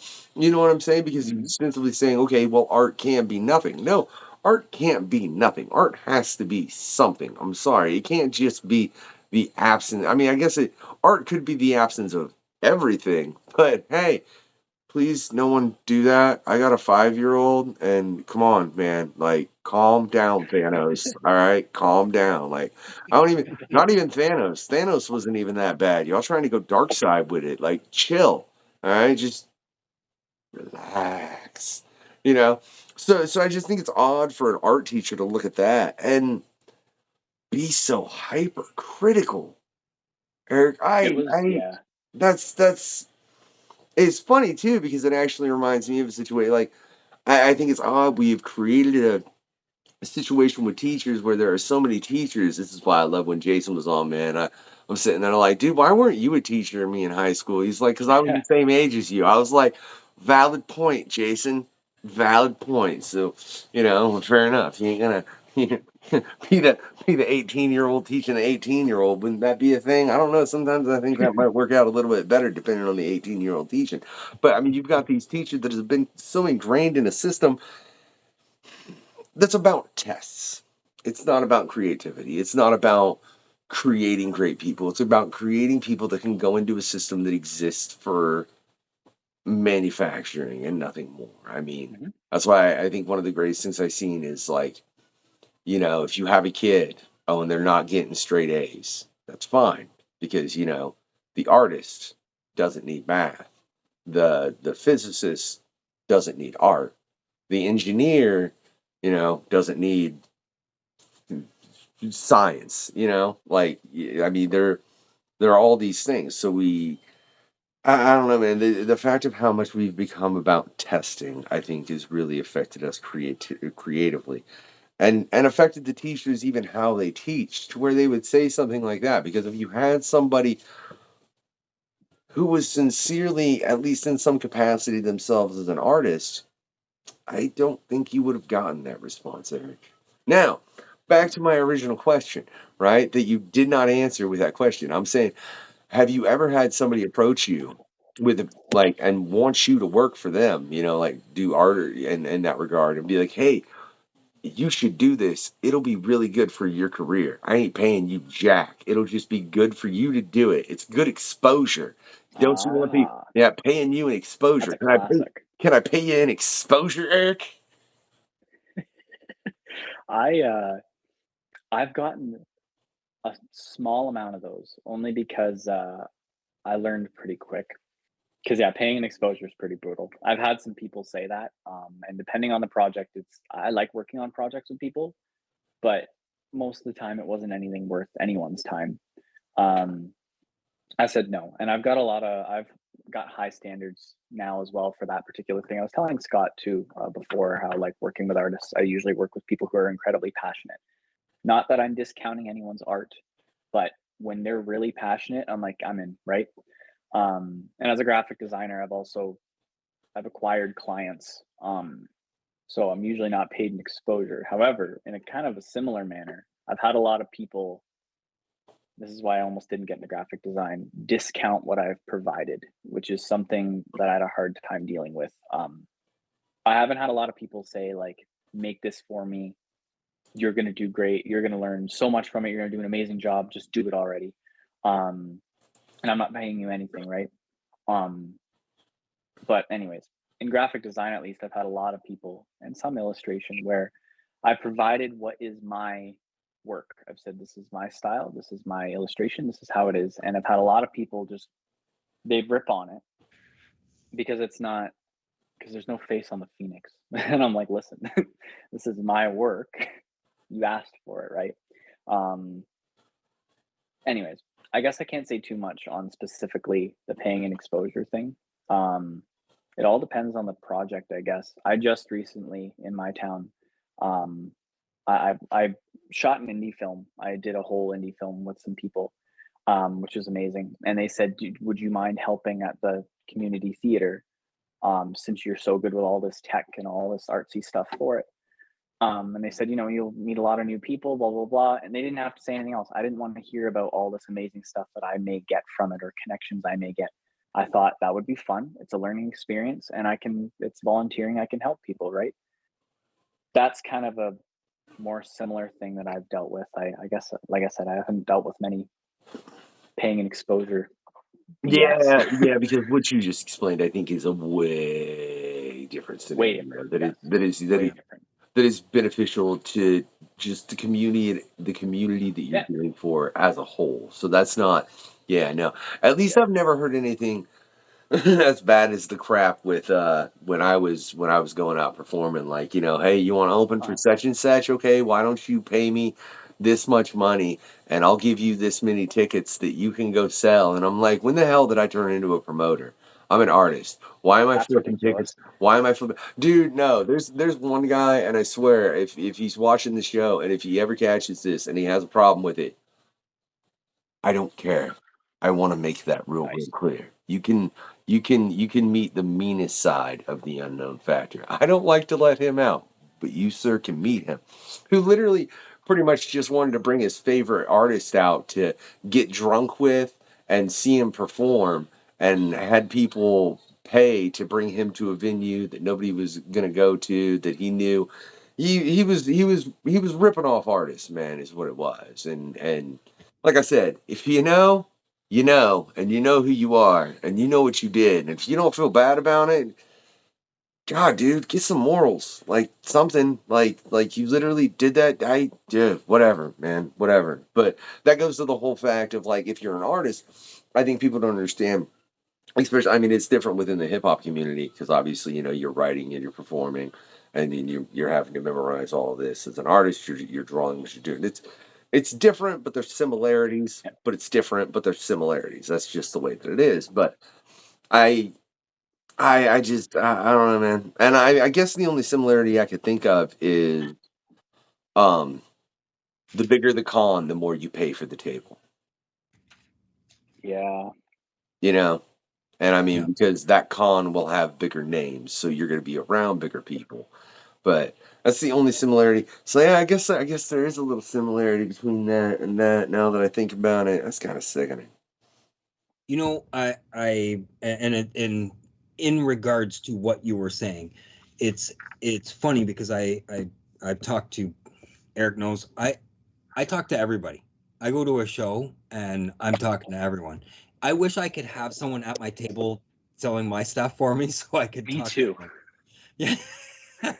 I know. Because I want to make those connections because I know that those connections allow me to broaden my spectrum, right? And I had a pretty large name say to me, because I asked him about doing a cover.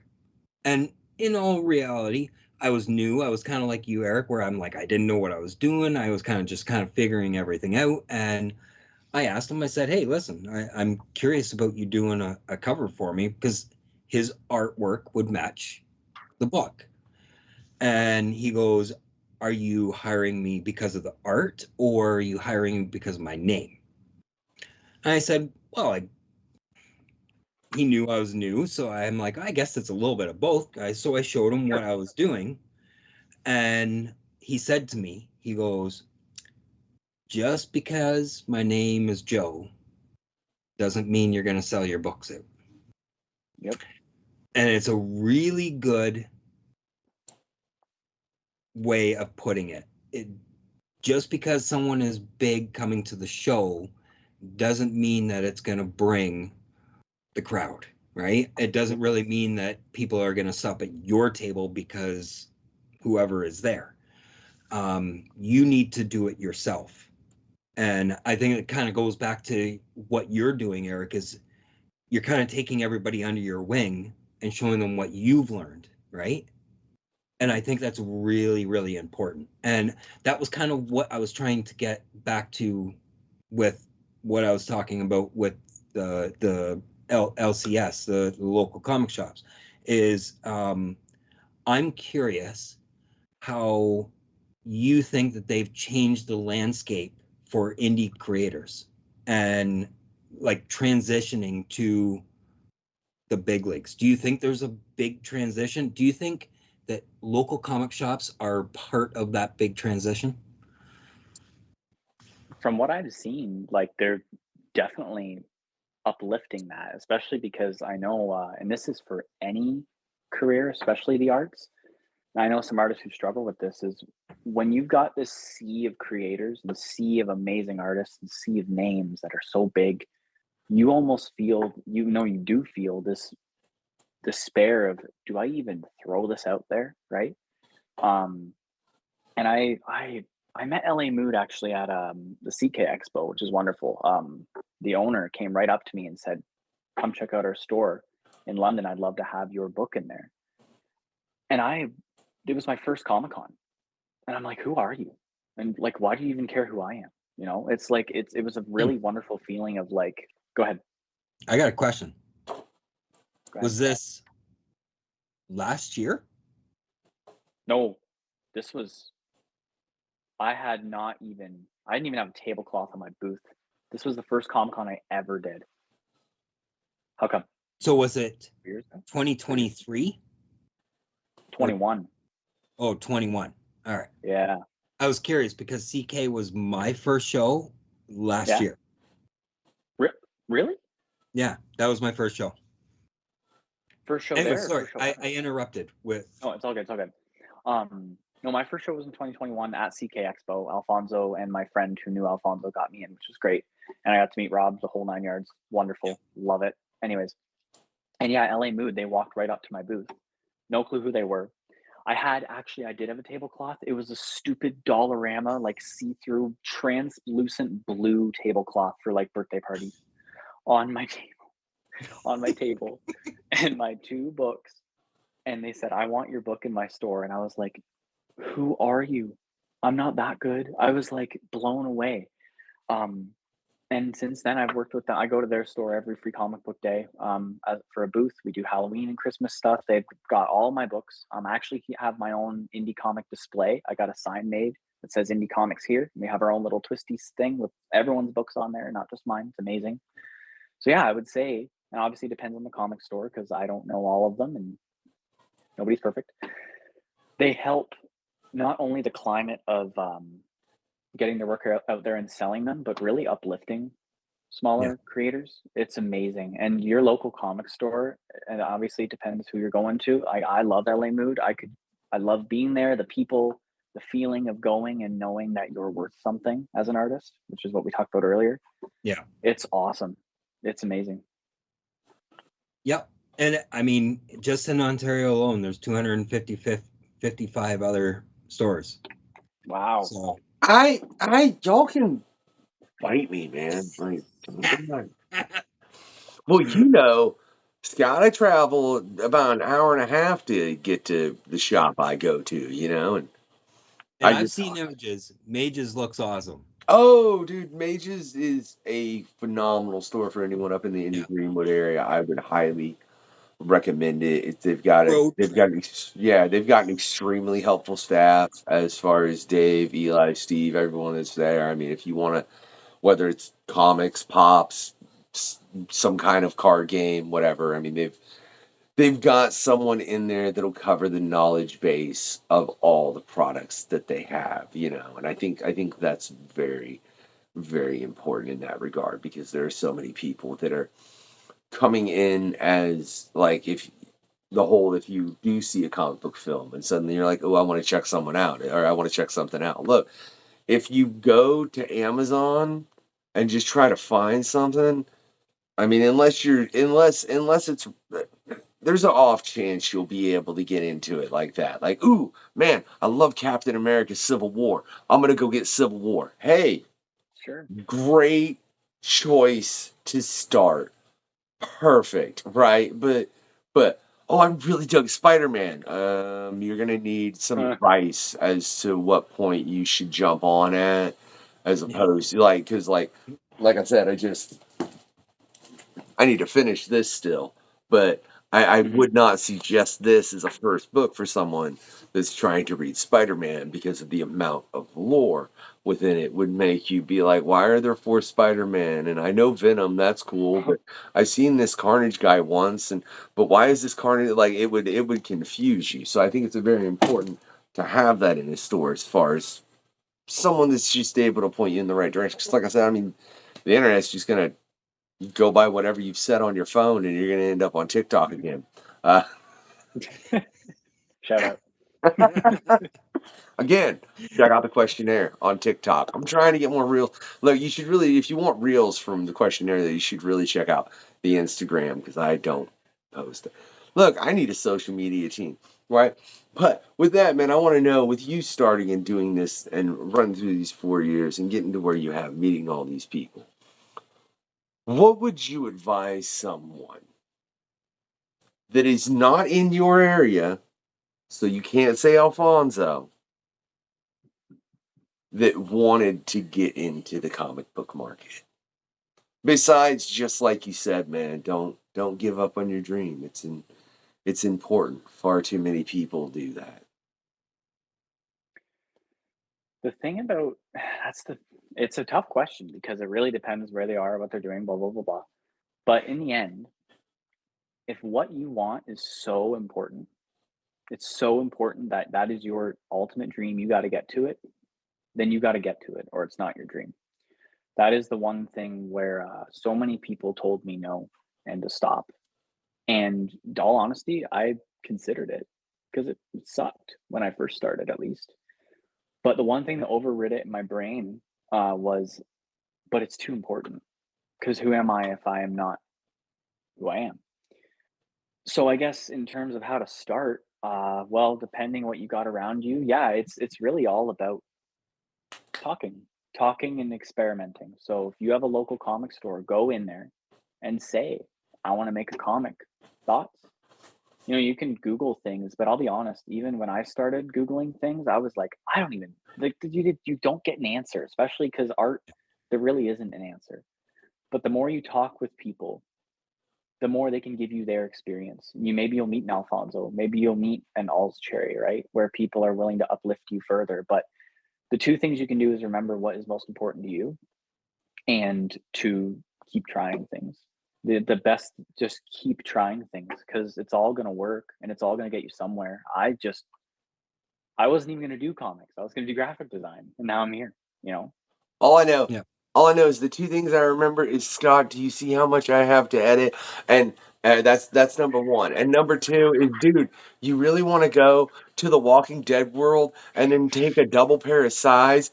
You will die, Eric. You will Yeah, die. I know. So like size in a zombie apocalypse. Like what? Like I take it back. You Look, want me to go look, into that the Marvel universe and then just get destroyed by some alien thing? I'd rather fight look. zombies. Okay, firstly, I just want to say it's the combination of, you said The Walking Dead, and then you had the question of what weapon would you choose in the zombie apocalypse. We had that on. There's a couple people at this point that have gotten that question on the questionnaire. It'll be asked more.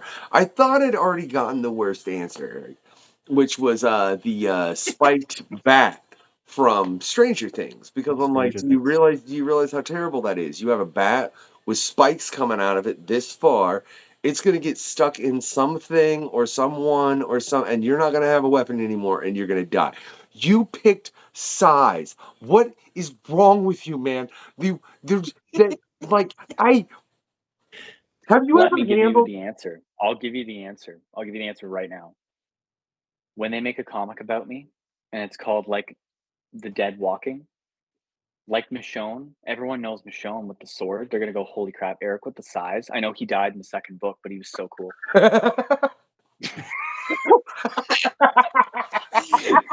And I'm gonna write that. There it is. I'm telling you. You're right. I thought you were going to like make yourself all hard, like, yeah, man, he's just stabbing everybody with size, and then you're like, he died in the second book. Second book, I'm dead. But when they make the show, they're like, is he gonna be in it? The dude with the size? The best part is that he stabbed himself. Yeah, true. It wasn't Like, even the zombies. I just want to know, have you ever handled a pair of size, or even just a size? Toy size. I loved Teenage Mutant Ninja Turtles when I was a kid, and I had 2 plastic size, and I dressed up with the red mask and everything. Okay. So yeah, they were fake, but I held them.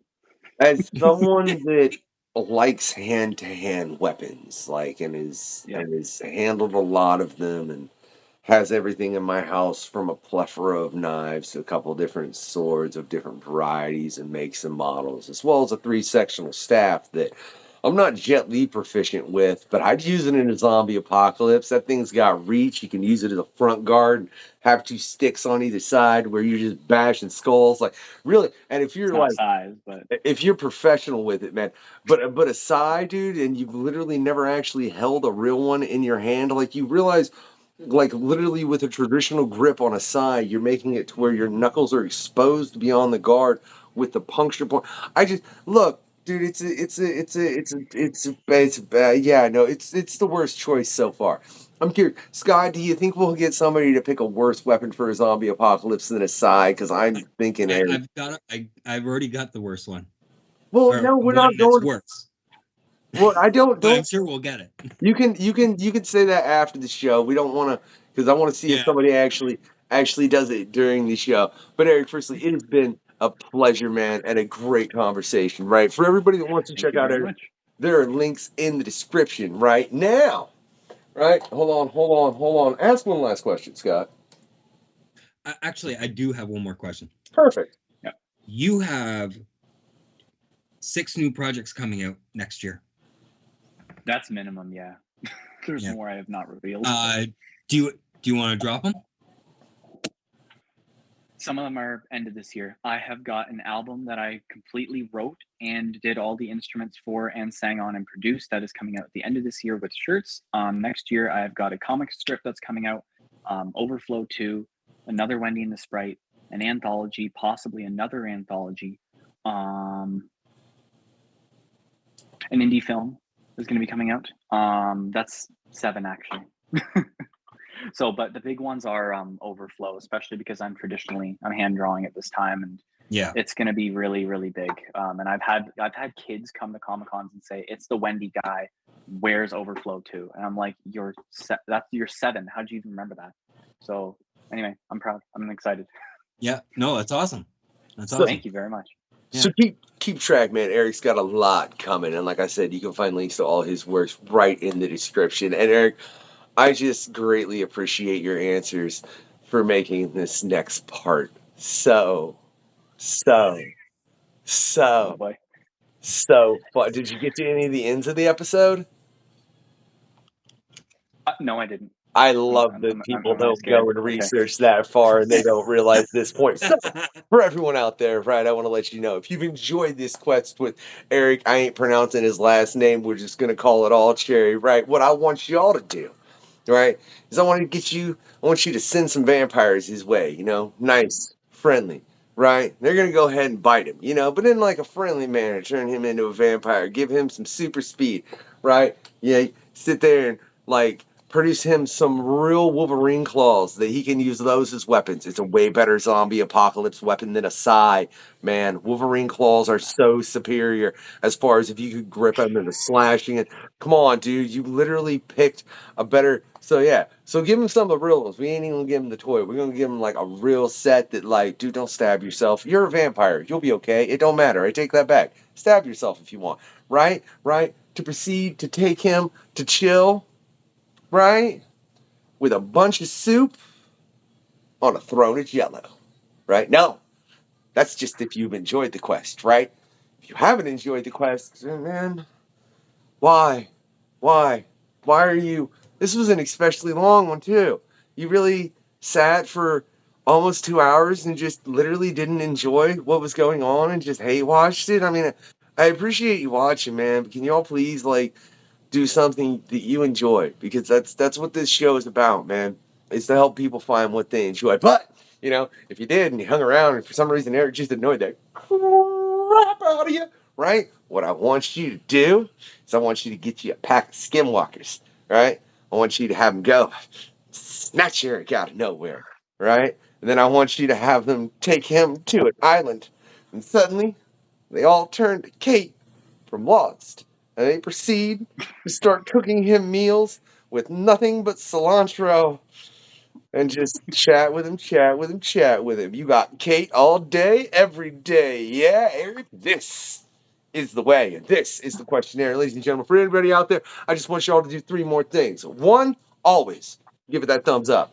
2, get your comic on. 3, have a good night, y'all. This has been the questionnaire. Where's the link? Thanks for checking out the questionnaire. In the link below, yes? I will drop it like it's hot. That's another party. It's cool, man. I love it. The questionnaire. That is all.